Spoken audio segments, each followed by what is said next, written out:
21 से 23 अगस्त तक गैरसैंण और भराड़ीसैंण में विधानसभा के मानसून सत्र को लेकर खूब हलचल रही, लेकिन उसके बाद दोनों जगह सूने हैं।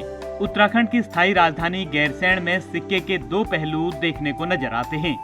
जहां एक तरफ विधानसभा क्षेत्र भराड़ीसैंण अपनी आलीशान इमारतों से नई इबारत लिख रहा है, तो वहीं दूसरा पहलू गैरसैंण और गैरसैंण के लोगों की उस स्याह हकीकत से है, जहां पिछले 24 सालों से केवल इंतजार और उम्मीद का ही आसरा है।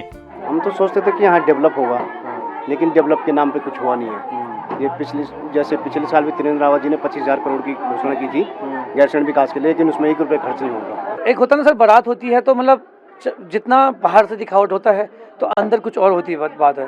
तो मतलब दिखावट तो बहुत अच्छी है कि सरकार आ रही है, ये हो रहा है, तो यहाँ की जनता हमेशा यही देखते रह जाती है कि भैया आया, आसमान से तो गिरा मगर वो जमीन पे पहुंचा ही नहीं है। हमें सुविधाएं तो कुछ दी नहीं गई। राजधानी तो बनी है, नाम की बनी है, और हॉस्पिटल बने हैं, वहाँ डॉक्टर्स नहीं है, गायनो नहीं है। सर हमारे कॉलेज है गोपाल बाबू गोस्वामी में, राजकीय महाविद्यालय चकुटिया। सर आज तक कॉलेज के लिए बिल्डिंग नहीं दी गई थी। 24 सालों में हमारी पहली मांग थी एक भवन मिले। 5 करोड़ में ऐसा जर्जर भवन मिला सर। आज वहाँ हमें सर शक है जो 5 करोड़ में मिले थे वो भी कहीं भ्रष्टाचार में लुप्त हो गए सर। गैरसैंण और भराड़ीसैंण के सूनेपन को खत्म करने के लिए सीएम धामी और विधानसभा अध्यक्ष रितु खंडूड़ी क्या कहती हैं, सुनिए। जो सुविधाएं हैं, क्योंकि मैंने विधानसभा अध्यक्ष जी से भी मैंने अनुरोध किया था कि कुछ भवनों को छोड़कर यहाँ पर साल भर एक्टिविटी हो, उसके लिए एक सचिव हमारे नियुक्त होंगे और वो सबसे बात करके समन्वय करेंगे, जिससे कि साल भर यहाँ पर चलता रहे।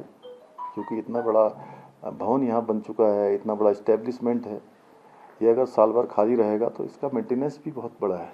तो धीरे धीरे हमारा प्रयास ये है कि हम यहाँ पर इंफ्रास्ट्रक्चर डेवलप करें और साथ ही साथ ये भी प्रयास करें कि यहाँ पर हम कार्यक्रम करें, मीटिंग्स करें। और मेरी आदरणीय मुख्यमंत्री जी से भी बात हुई है और उन्होंने मुझे आश्वासन दिया है कि वो किसी एक सेक्रेटरी को इस पे लगाएंगे और प्रयास करेंगे कि यहाँ पर डिपार्टमेंट्स की भी कार्यक्रम हो। अब हम समितियों को भी सोच रहे हैं, जो हमारी विधानसभा की समिति है, कि यहाँ आकर अपनी बैठकों को यहाँ करें। तो धीरे धीरे प्रयास है कि हम इसको और अच्छा करें। गैरसैंण उत्तराखंड की राजधानी बने, ये राज्य आंदोलनकारियों का सपना था। राज्य बने 24 साल हो चुके हैं।